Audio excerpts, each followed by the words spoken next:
What's happening? What's happening, everybody? First and foremost, I want to apologize for any background noise you guys may hear. We both in places where it's hot, and we ain't trying to burn up on screen. It's Yep. been a while since you've seen us. We've been working on retooling some things. We have some interesting, programming things coming up. But we wanted to do like a quick episode, let y'all know we're still alive and whatnot. But it is what Mhm. it is. So. As you guys know, this is Secret Sessions. I don't forgot what issue episode this is. I think it's like 6 or something like that. But we're gonna try to bang this one out quick. Starting off, I'm your boy Ronimus Prime. This is Alan Lynch. Yep. Alan, how you been? How's everything been going with you, brother? As you mentioned, it's been really, really hot. So it's just the heat.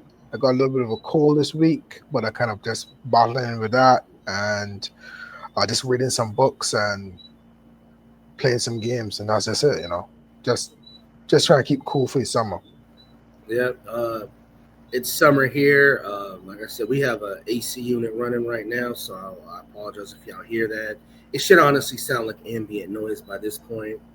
But it's like 95 degrees here. I know in some places it gets hotter than that, but for where I live, that's pretty hot. Other than that, working, slaving, you know, Mhm. trying to get a dollar out of 15 cents, the usual. Yeah. And then, just chilling. Went out to a mountain range over the weekend with my family, my mom and my sisters and my niece, and so that was fun. Getting back into taking pictures, doing photography and stuff like that. Yeah, that's cool, man. Yeah, that's pretty much it. Other than that, just living life and loving it. Okay, man. Uh, Alrighty, let's go and get into it. So, what books you been reading, man? This week I read two books. I kind of read them because of for review purposes. But they were actually quite good. So I read a book by a guy called Jeff Carroll, and his book was called Fingernails, and it was actually an interesting read. Yeah, it's Ghost in the Projects, which is a kind of a play on Ghost in the Shell, I guess. So it was very interesting. And this book was a little different from what I'm usually used to reading. Uh, it's more of you're familiar with Archie style books, like Yeah. Archie comics. Yeah, Hmm. so it has that kind of feel. So as the artwork is that kind of that tone of artwork. It's not necessarily the same style, but it's a tone of Hmm. the Archie comic books. Has a little bit of a feeling of Sabrina the Teenage Witch because it has like a talking cat and it has ghosts. So it's that weird mix of something like a Scooby Doo kind of mystery series. Because from what I'm getting, the this is the second one in the series, but it seems that it's a series of one shot comics where the protagonists go around and they solve various cases pertaining to spirits, ghosts, and by the end of the book, they kind of just wrap up this mystery and then you jump right into the next kind of thing. It's it's very kid friendly, so I can appreciate that. It's very kid friendly. The artwork is clean. It's serviceable. It's not uh, what I'm used to in terms of because as I said I read a lot of action books or a lot of adult books in terms of tone. So it was a little different to kind of get used to this kind of book and to kind of get back into it. I haven't read Archie books since I was like in my teens. Hmm. Uh, so that was something that I had to kind of like, okay, cool. And being as it had to do it for review, you have to kind of look at it and judge it on its own merit in terms of is what is this artwork like? Is it good? I had to compare it to other artwork of a similar genre and what the artist did and didn't do in terms of angles, shadows, colors, that kind of thing. So the art was good, the story was decent, structure, that kind of stuff.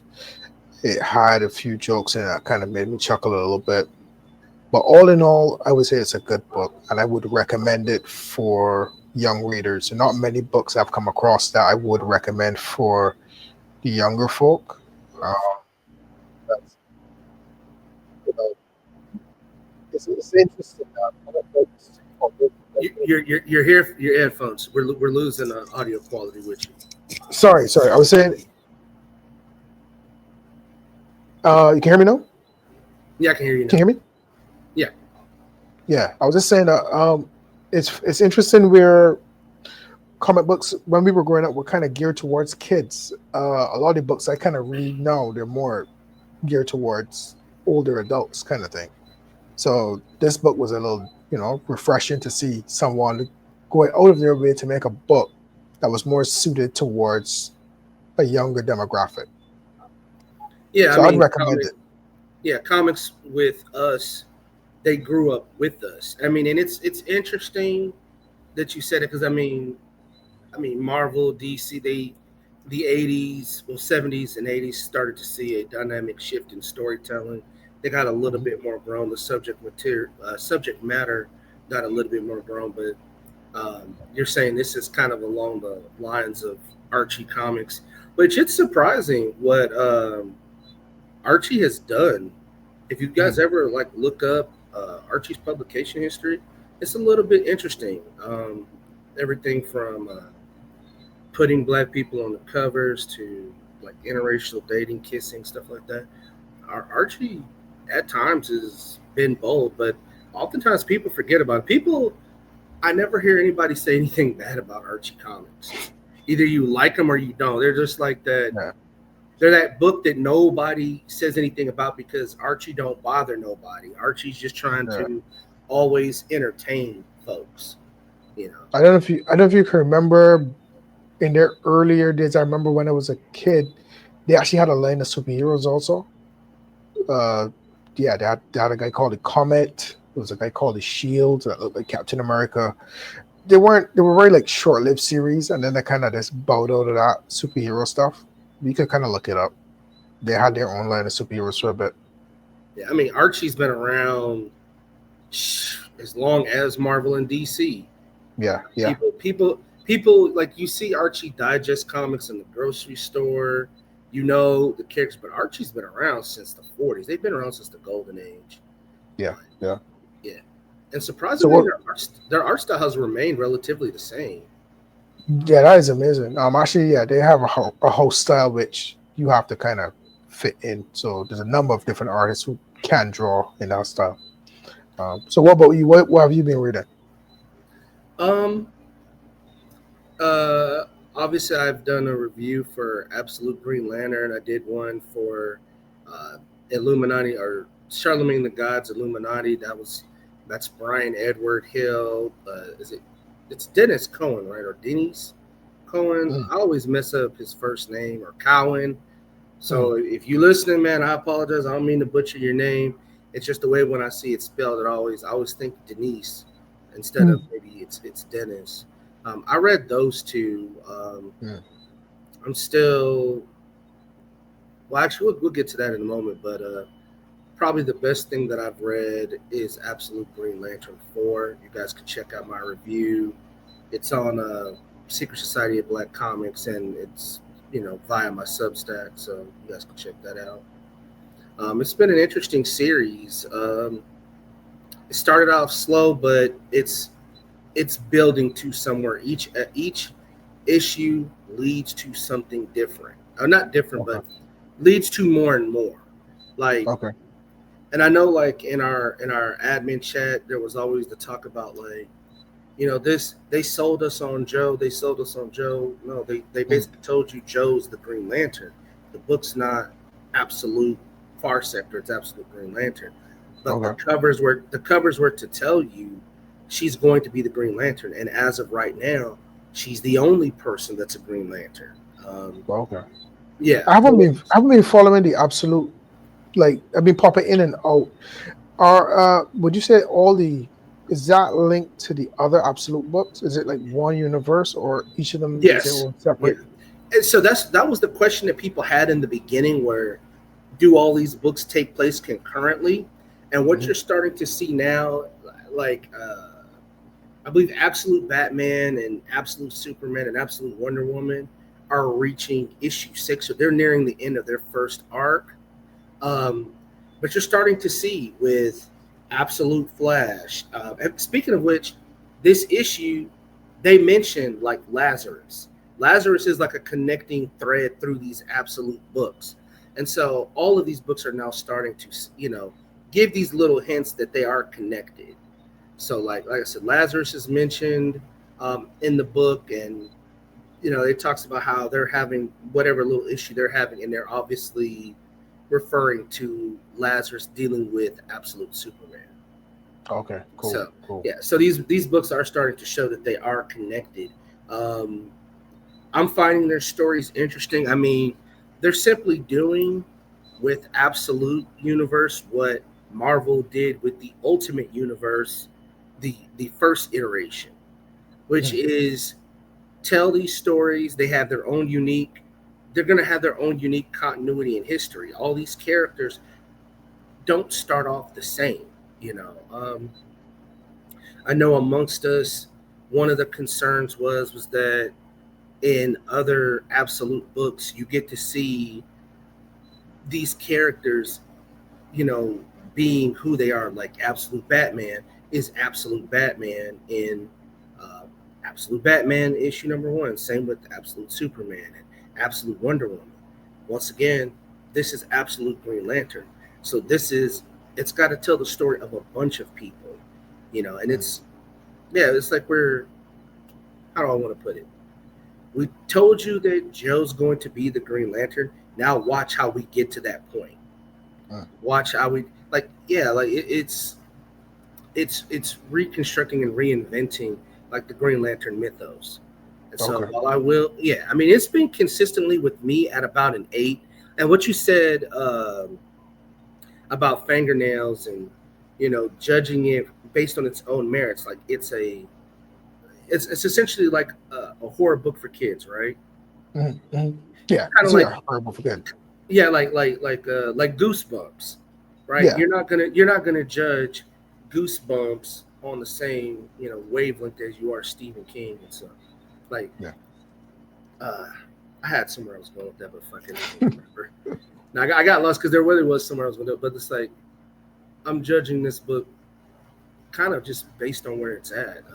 But Okay, it's okay, been and there's oh yeah there is that comes with comparing it to like Illuminati, and there okay.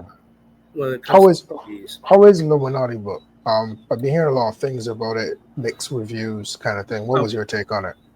Okay, so this is where I can come back around to that. So I'm sorry, everybody. A little bit tired. No excuses, though.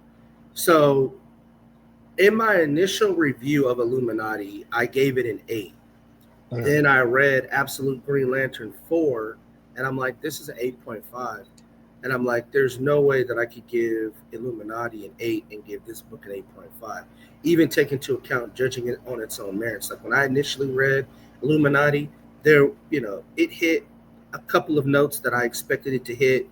mm. I understood that it was a quick read, but then discussion amongst us admins, going back rereading the book, I'm like, I had to downgrade the book. And if you go into my review, I didn't put it.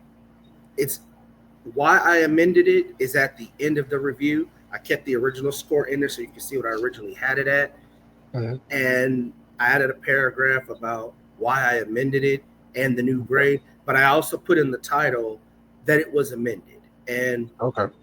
you know, and and I had to think about like why I initially scored it so high, and Mm. it was kind of like just judging it on its own merits. Like it's not a deep it's not a James Patterson mystery, Okay.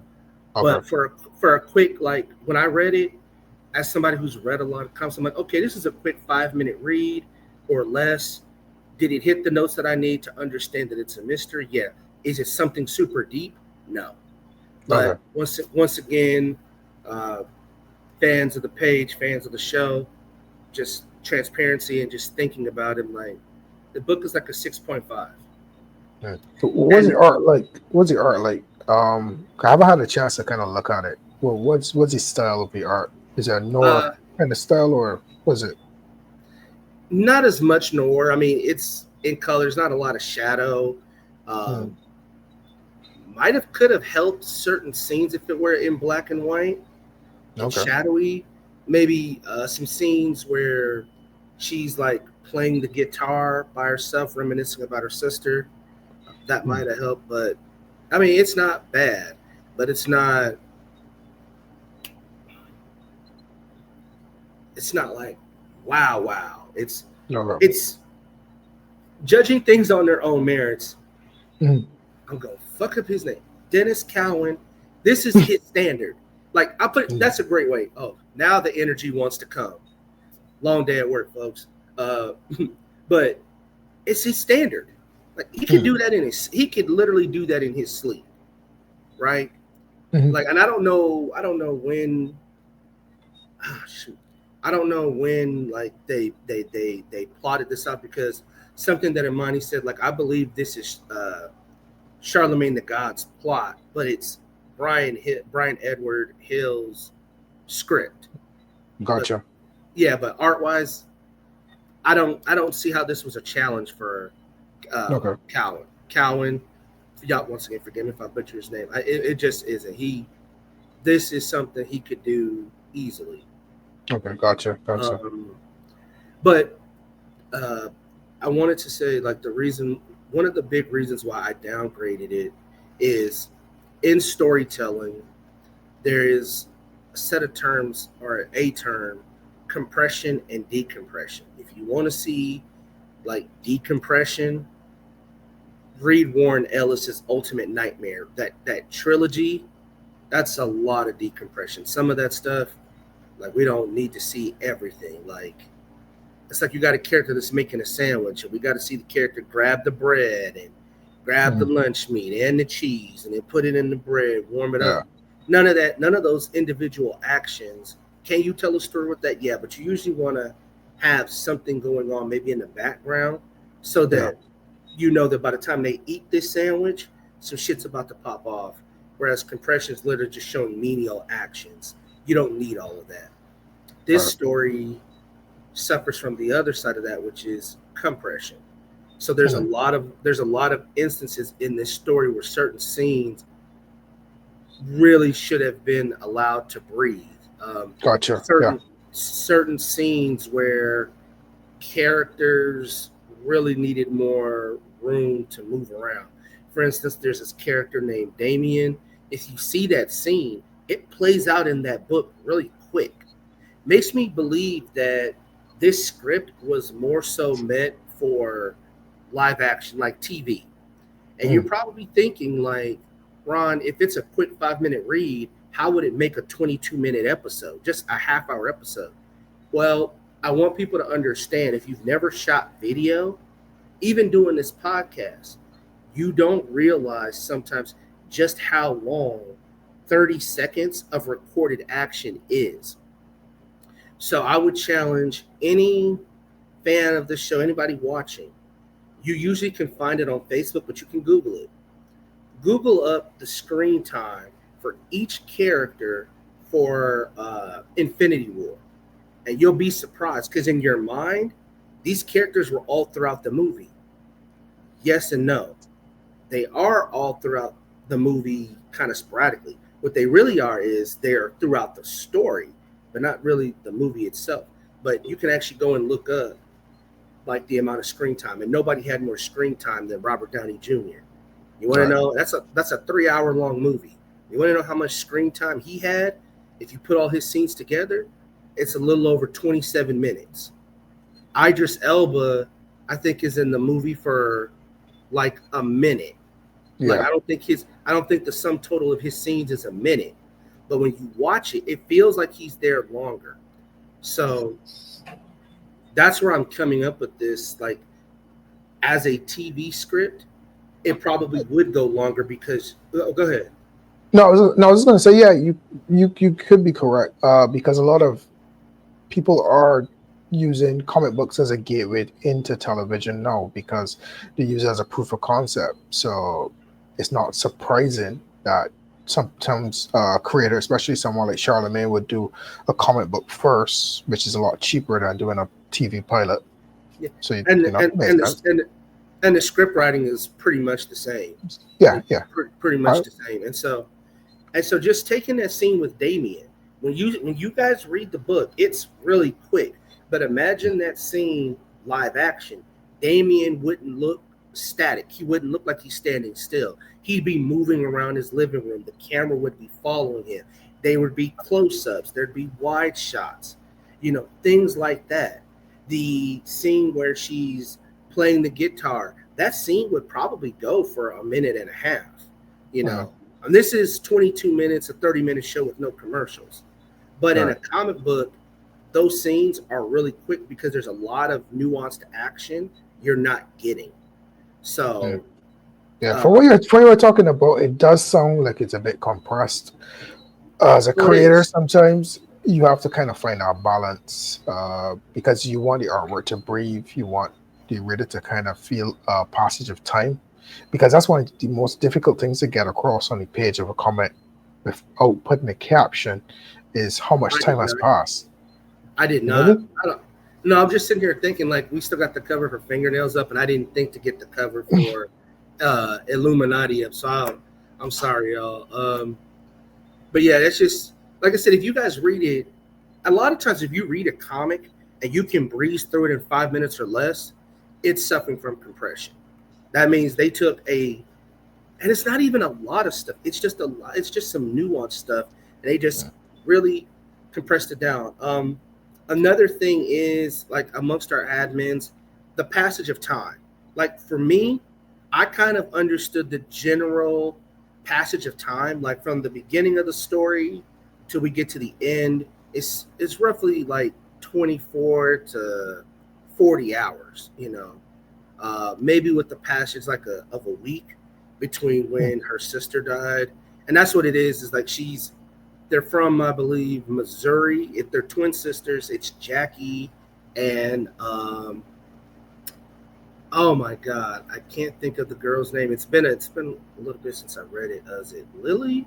I believe it's Lily. Forgive me, I could be wrong.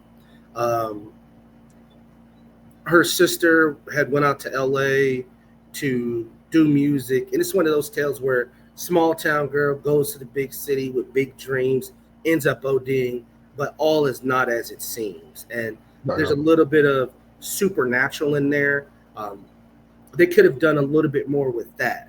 Like I said, I don't Okay. know what the lead-in time was from when CTG, Charlemagne the God, came up with this idea to when he talked about it with Brian Edward Hill, and they got with AWA when art was finalized and whatever. Um, I hope issue 2 is better, but yeah. So uh, it's some stuff that they could have just explained more if they had not compress or decompress, but like you said, found that proper balance. But just Mhm. doing a quick read, like after I left the gym, I'm like, okay, this is a mystery. I do see it, and I just tried to initially just judge it just based on that initial read. But going back and rereading, I'm like, I can't keep that on the same level as this because Absolute Green Lantern 4 does a way better job, even though it's a superhero story, just in telling a narrative and giving proper exposition and pacing and things Mhm. like that, which the amount of compression in this story is the reason why it's so fast paced. So I was like, I couldn't in good conscience keep it at an 8. So you guys can read that, and you'll see my full notes. Okay. The other thing that I'm reading, I haven't finished it, is Demon Lord is My Mistress. It's a manga by a black writer, You got CT the cover for Scribe. that one? You got the cover Yeah, for that one? yeah, I do What's have the that? cover for that one. The only one that I thought of. Let's see. Oh, I gotta remove that. Boom. So this is actually the Kickstarter, and it's haven't Okay. spoken. Yeah, haven't spoken with him. Mhm. Um, I believe this is the only way to get it. Or I yeah, I guess don't. if you reach Yes. out, if you reach out to him, I guess he would send you a copy if you reach out to him. Yeah, and that's what I initially did, was reach Right. out to him, and I believe he was just right now. This is like his best distribution method. Mhm. CT Scribe, if you're watching, or if you do watch this, if you're a member of the group, which I believe he is, feel free to reach out. We'd love to have you on the show to talk about it. You can explain further. But yeah, I did back this Kickstarter. I got the digital file. Okay. This is definitely, as you can tell, it is NFSW. Is a reason why it's rated 18 plus, and it doesn't take long to get there. And by doesn't take long, I mean, if I had to give a rough estimate of panels, it probably takes about 9 panels to get to where it's going, and you'll Okay. understand it. Yeah, I mean, and it's turbocharged, but I mean, what I do like about it is that it walks in that truth. It doesn't try to pretend that this stuff is happening, and it's not. So Okay. it does. Yeah. So Um, I but assume it's also heavy on the comedy. It's kind of played for laughs, kind of, or is it a serious book? a bit like if you've read, so it's a manga. It's a clear manga. So if you've read manga or watched anime, that's what Mm. this is. It is a black man doing his own manga anime in that style 100%. Okay. Um, I mean, and I believe I think I think it's at least 90 something pages. I could be wrong, Mm. but I mean, I'd have to go back and look, but I know I'm about 40 maybe 50 pages in. Okay. Okay. So yeah, it's so for anybody wondering, it's not a standard American comic. It's not a manga done in American comic book form, or as we would say, Western comic book form. That's another conversation to talk about Mm. different comic book forms like European, obviously Far East or Asian style, whatever. But it's a manga. It's a manga 100%, and it has Okay. those things in it. Okay. Okay. But it sounds, but the story so far seems to be pretty interesting. You could kind of see it because I find sometimes with these books, sometimes a little light on the story. Sometimes, I think the best of these type of books are the ones that kind of catch that balance between story, humor, art, titillation, everything.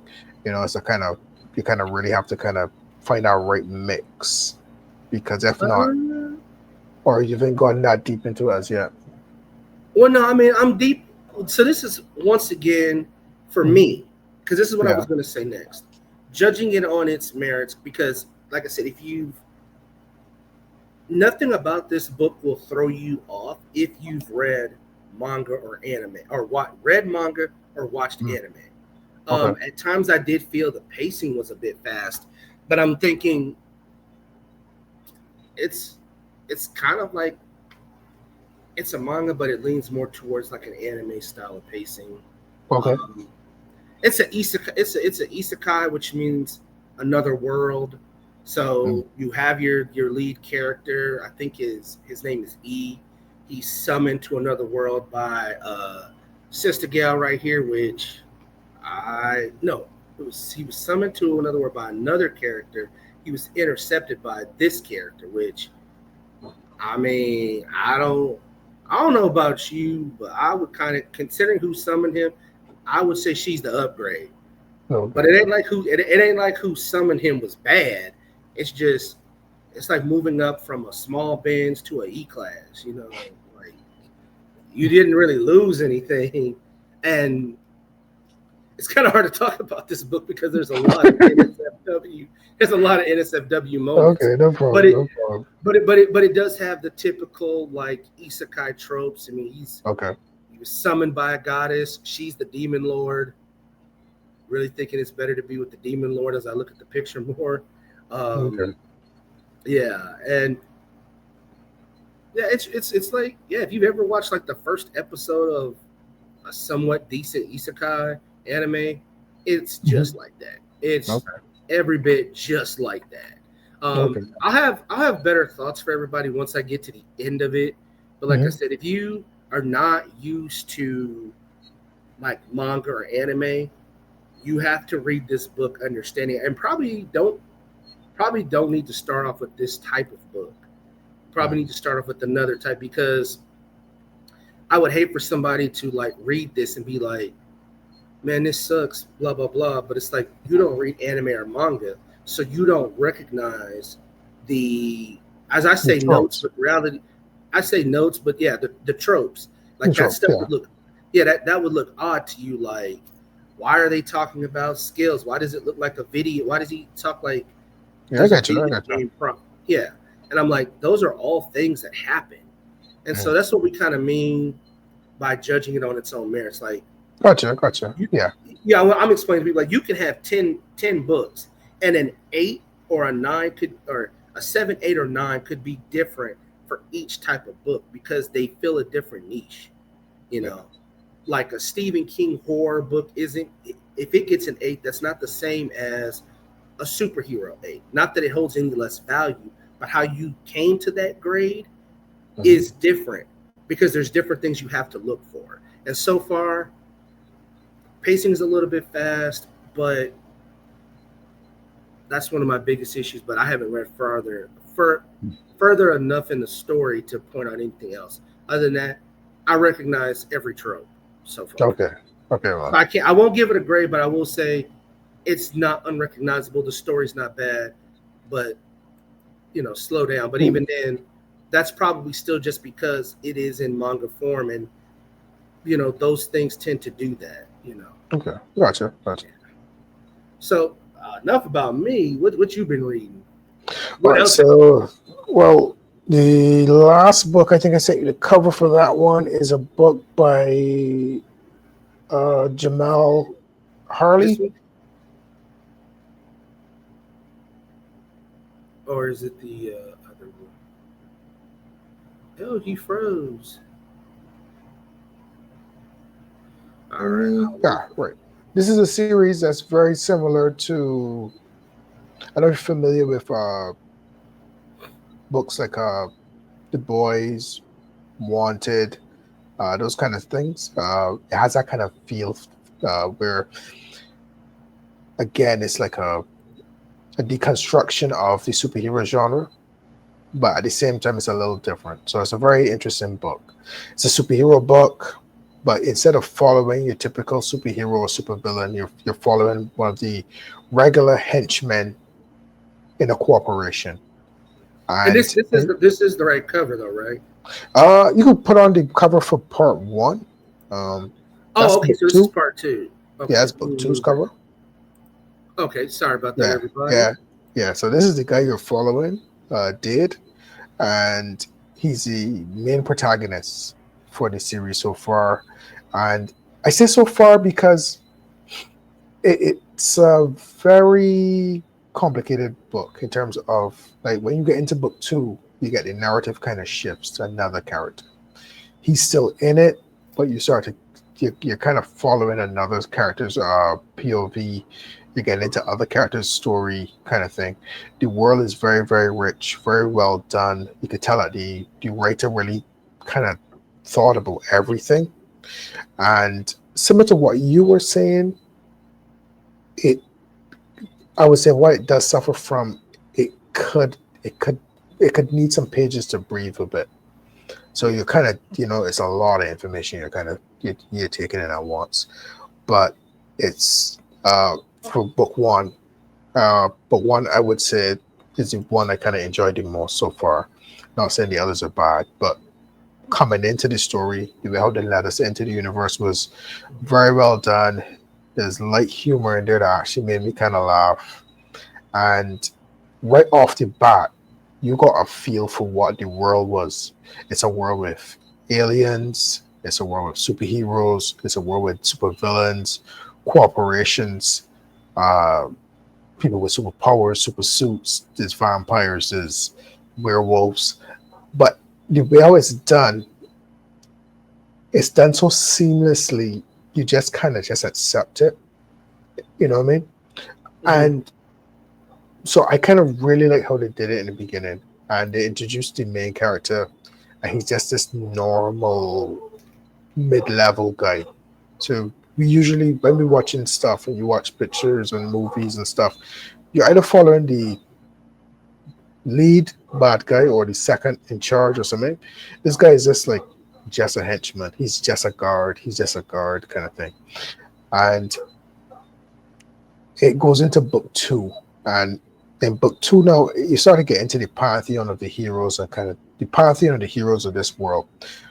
What I liked about the way how he portrayed the heroes in this book of this kind of nature, we usually get a case like you have superheroes, but the superheroes are kind of like scummy.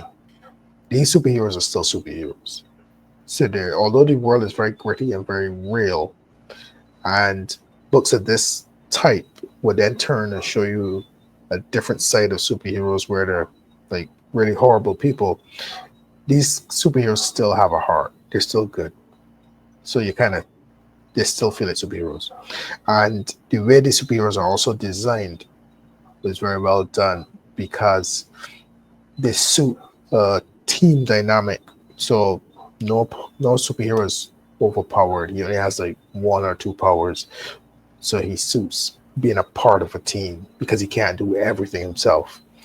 And I would say I'm not quite finished with the series as yet. I'd like to probably read it again because it's a lot to take in. Um, as I said, if I had anything that I would fault the book for, I would say that it feels as though it could have done with a little bit more pacing, spreading the book out a bit. Um, give us time to kind of let a lot of the elements sink in because we're taking in so much. We have two villains, corporations to kind of get hold of it. They throw so many characters at you, you got to kind of try to keep track. But what was good was they tried to make sure that every character that was introduced had a name tag, or their name would come up on the page, so that you could always go back. Because one of the things as a creator, when you're doing a new universe, we know, we as comic book readers, we all know Spider-Man, Superman, Daredevil.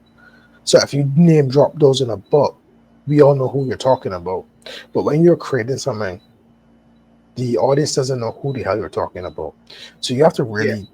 really, so that's one of the most difficult parts. People trying to keep in their head. So one of the ways sometimes what we would do as creators is spoon feed the amount of characters that are introduced into a series or a book bit by bit, because there's only so much. I think someone said there. Listen, someone said like the most characters that people will remember at a time is, I think they said like eight or something like that. But you do feel it in this book. So this is what I was reading. I'm doing a review for this for Imani's site, um, and for the Facebook group. So What's that the should come. what's the money site? What's the name of it? Black Comic Universe. Something like that. Yeah, that's it. Yeah. Yeah. And then Yes. you said this book kind of does what the boys does, and it's subverting the superhero paradigm, right? So it has a feel of the boys. It it feels like the boys, but it doesn't. It does. In the boys where all the superheroes are kind of scummy. Yeah. This doesn't do that. The superheroes are still good guys, but the violence, the destruction, the way how the world is, it feels like the boys. The closest thing that I would say is like, have you ever read Wanted by Mark Miller? The No, but I'm comic. aware of it. I did watch the movie, and I did know that the movie. The movie has nothing to do with the comic, right? Absolutely. No, Nothing. I was just saying that, but I Yeah. was aware of the comic, and So it feels like the comic. It feels like that comic where it's a world with corporations and villains and that kind of stuff. So it has that feel. But okay, what he's done that's fresh is he didn't take the superheroes to a level where they're despicable characters and you kind of hate them. He didn't go that way. okay, because I was just trying to keep that thought in mind because it Mhm. reminds me because we're probably about to talk about what we've been watching. You're frozen on the screen, um, but we still got your audio though. But it Mhm. reminds me of a anime that I'm watching called To Be Hero X. It Mhm. really, it's something like that, and uh, we could talk about that next. or in a bit, because that's one of the big things that I've been watching. But it just some of the things you say remind me of that a lot. Mhm. So Yeah, so that's what I've been reading. Uh, and he has a Kickstarter coming out soon. So uh, if you have read this book, look out for the Kickstarter coming. I believe maybe next month or later on this month. I have to kind of talk to him about that. And I would probably like to do an interview with him, pick his brain on some of the concepts and how he came around with this series and stuff like that. But I would recommend it for those who are fans of that type of superhero book.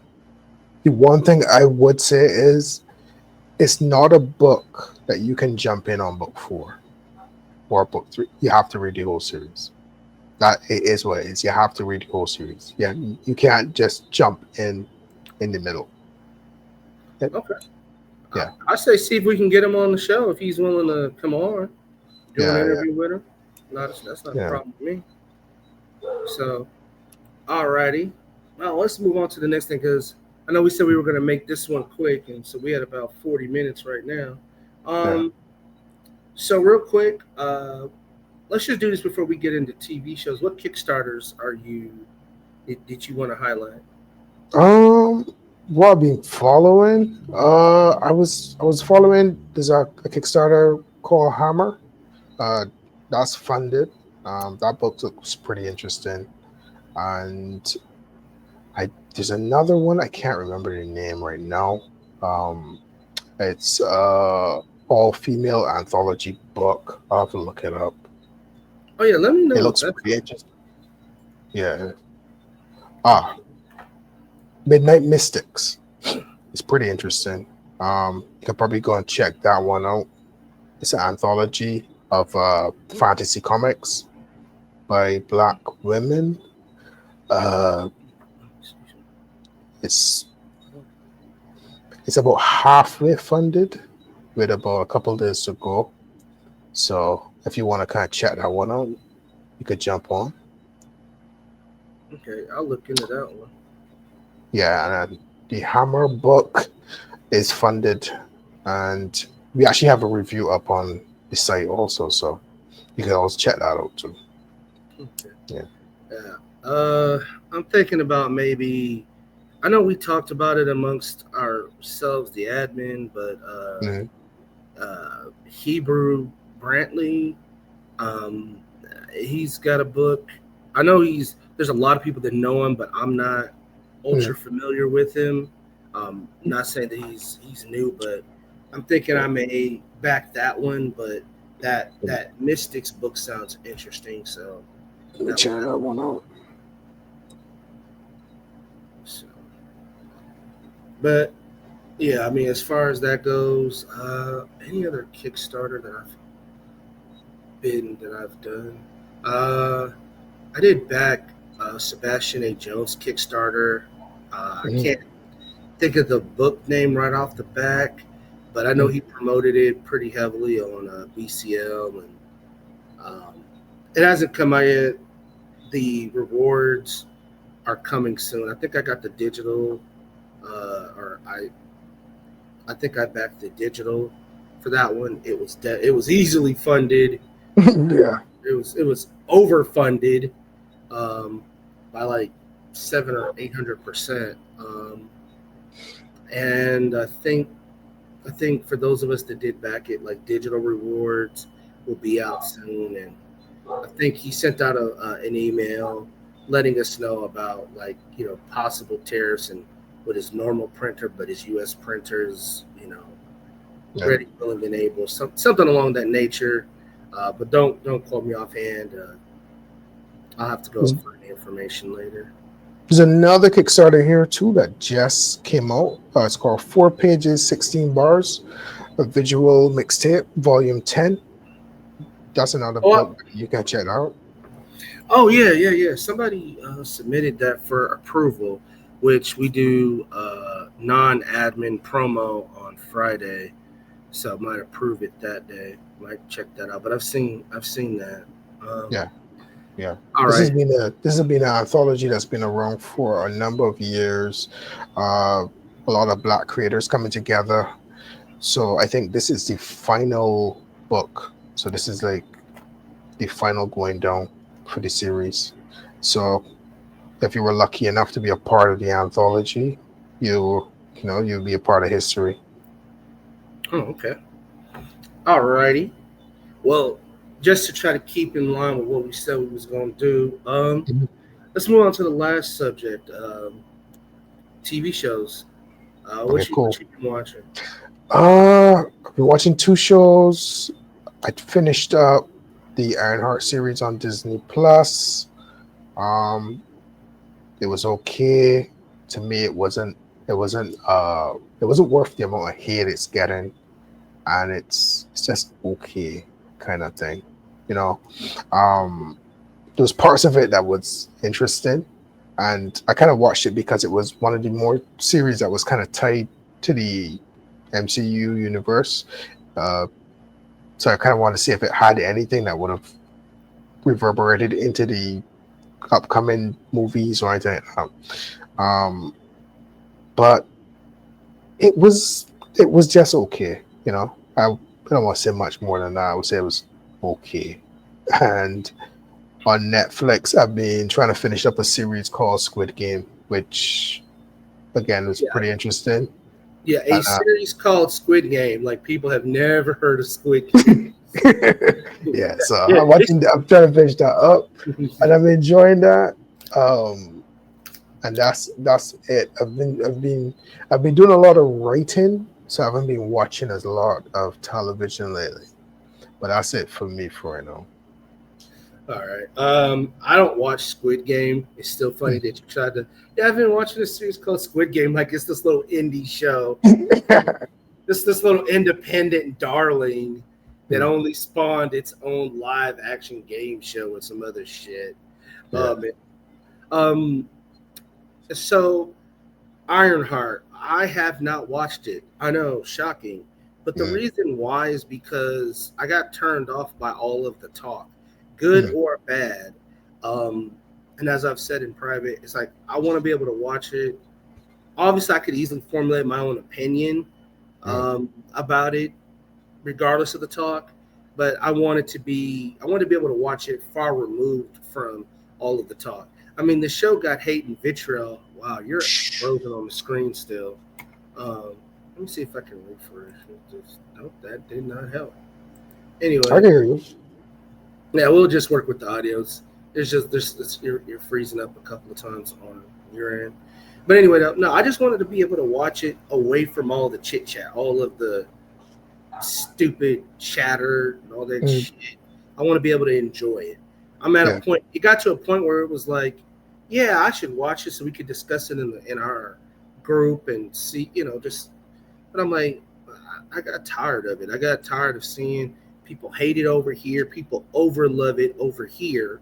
Like those two things cancel each other out. They don't balance each other out. They cancel each other out, and it's just like I want to be able to watch it once again on its own merits and really just judge it for that. I don't. I'm trying Mm. not to care about all that other bullshit. It just doesn't make any whatever with me. I do tend to watch a lot of anime, so as I mentioned, I'm watching To Be Hero X. Uh, Mm. I've actually really enjoyed it. I know we talked about it. Um, it's almost like that book. It's like, which by the way, that you said that first volume of uh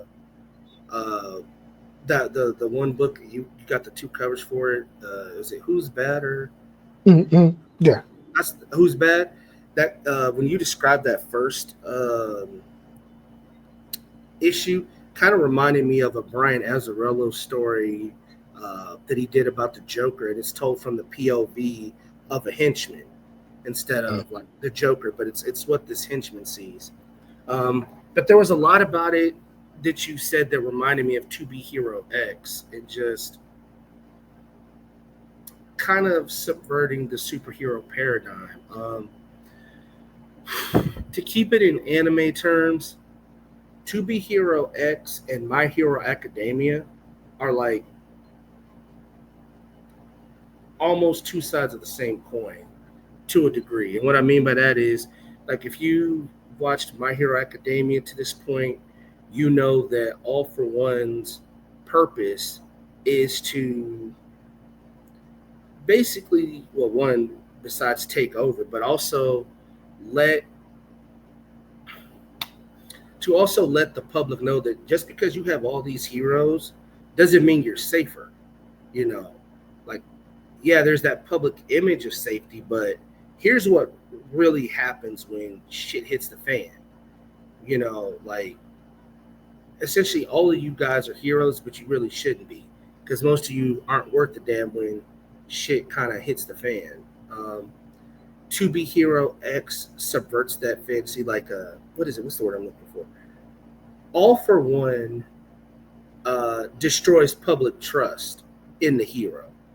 To be hero X is interesting because, one, where it kind of uh, is semblant of that book is that it starts off talking about one character, and then eventually, by the time you get to episode 14, you're talking about a different character. But public trust not only can give you powers, but it can lock you into powers. For instance, and because they actually talk about, it's called trust values. So if you're a hero that is seen as a never bending, never breaking pillar, you Mhm. literally cannot bend. Like, how people perceive you is it locks you into that. So, like, when you guys look it up, you'll see this cover of this dude. He's got gray hair, yada yada. Nice, that's his name. Like, I don't want to spoil it, but bottom line is, like, No, I'll check it out. I gotta check it out. yeah, yeah, yeah. You gotta check it out because, and I'm trying to really describe it without giving it away, because kind of like what's kind of what starts off a catalyst for like that first vignette. But either way, Mhm. like, there's another. Oh, fuck it, I'm gonna have to do it anyway. So the character Nice, he actually commits suicide in the beginning, and there's a reason for that, right? Mhm. And it's something that you kind of learn as you go along the series, like what public what not public trust, but what trust values really do to people. Like, so he commits suicide. Another guy kind of takes his place because they look kind of similar. Just like in that book that you mentioned, Who's Bad, there's corporations in here who sponsor these heroes. But that public image is, so a guy takes his place, but he starts to get his mannerisms because that's how people, like, even Perceive if him. you take up the, yeah, because even if you take the identity of Nice, people's perception of Nice, Will you change you. start to it Okay. starts to change you. Like, you'll start to see things where it's like, he recognizes, he's like, Nice's OCD is starting to take over, and you'll see where he changes the, like coffee mugs make, certain ways and whatnot. There's another hero that he's kind of tied with because the public sees them as the perfect couple, and it's like she has these teleportation powers that she got, but she can't teleport away from him because the public always sees her as being with him. So she can't teleport to where he's not. It's that type of thing. And then, like I said, there's it's like anthology vignette without Mhm. telling you that it is. Okay. Uh, yeah, but like, there's that, and then that's like the first four episodes, and then the next four or so episodes talks about another hero and the story behind him. And there's some things that are introduced that the anime itself does come back around to talk about. So you may hear something mentioned. You may hear like a character, like in the second set of stories, there's a character or a person mentioned called Lucky Cyan. You Hmm. don't actually see that person until the third vignette. No, the one, two, is it the third? Yeah, it's the third or fourth vignette. No, it's the third. It's the third vignette. And she has her own story. And you understand just how she got her powers. And it's interesting, but I just looked at it as a show that is subverting the superhero paradigm, like the public perception of what it truly means to be a hero versus who these people really are. You know, Okay. like I said, there was one hero. He is perceived as never bending, never breaking, to the point where it's like he can't bend. He couldn't bend to lean forward to receive a medal because that's how the public sees it. He's locked into that personality, and Okay. social media plays a heavy part in this.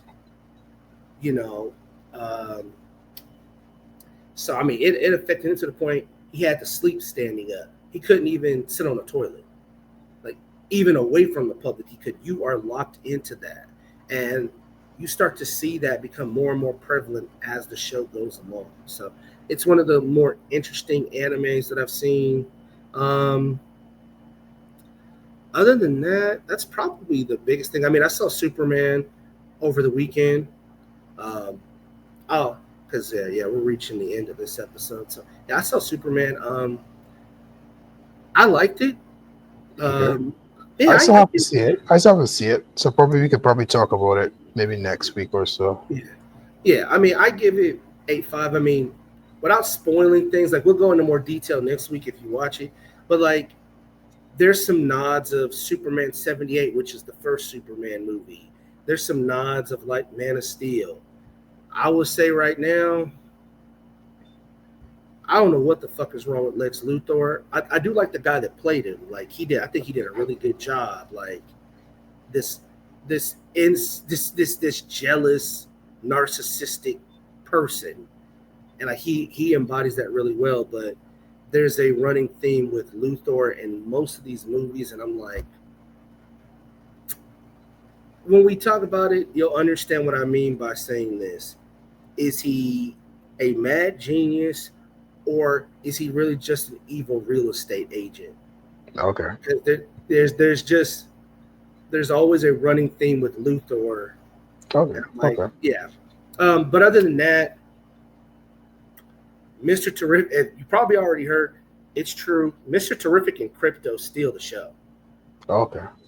But we'll talk. I haven't watched anything on it because I was trying to shield myself from Yeah, spoilers. yeah, like that's some So stuff that we can. I've just been, Yeah, so I haven't yeah, seen but I'm not anything. going into detail. Yeah, it's not even going into detail. This is easy talk, Okay. and like I said, so it may seem like, oh man, well he's saying he's spoiling. No, this is easy talk because we can talk about why they steal the show. Just know that they do. There's some Okay. cool cameos. Well, there's I wouldn't even say cameos. There are some cool ways that they work that James Gunn worked in other heroes. Um, some interesting depictions. I'll tell you right now, just ahead of time, there's two end credit scenes, a mid credit scene and an end credit scene. They don't really tease anything at all. So Okay. if you skipped them, you wouldn't be missing anything. Okay. So that's that. But we're gonna wrap this up. But we wanted to do just a quick show because we know you guys ain't seen us in a month. We know that y'all been fiending, or at least that's the story that I told myself. We know y'all got that junkie itch and you need these secret sessions in your veins.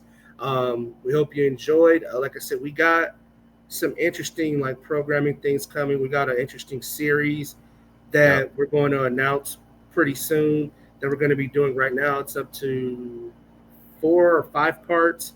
It's just really about setting it up and doing a little bit more research. But Yeah. I like what we got coming down the pipeline, guys. Other than that, you all take it easy, be blessed, and we'll see you next time. All right. See ya. See you.